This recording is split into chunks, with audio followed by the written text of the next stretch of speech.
Avete notato un aumento dei prezzi?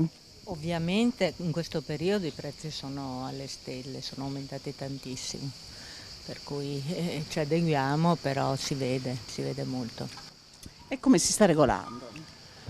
Prendo sempre le cose che sono in offerta e poi cerchi di prendere magari quantità minori di frutta, verdura. La frutta è quasi raddoppiata.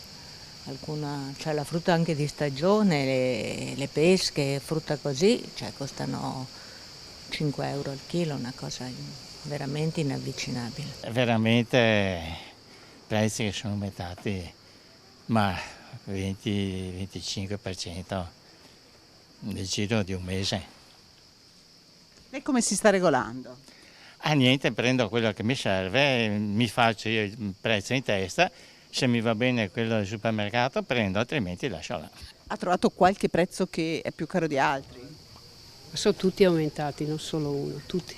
Dalla frutta alla pasta, al pane, tutto. Non la faccio spesso, però sicuramente sì. La pasta sicuramente rispetto all'anno scorso 30 centesimi almeno. Sicuramente la pasta, quindi il pane, dopo anche le bevande, ad esempio anche l'acqua, che una volta ad esempio la mia, 6 bottiglie ti venivano tipo 1,60 euro così, adesso ti vengono tipo 2,50 euro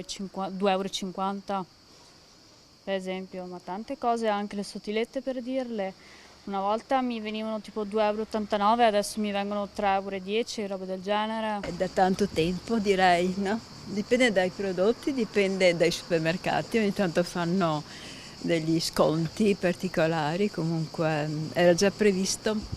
Poi ci giocano, come tutti sappiamo, no? Ogni mese costa di più, di più, di più. C'è un aumento continuo. Sì, continuo.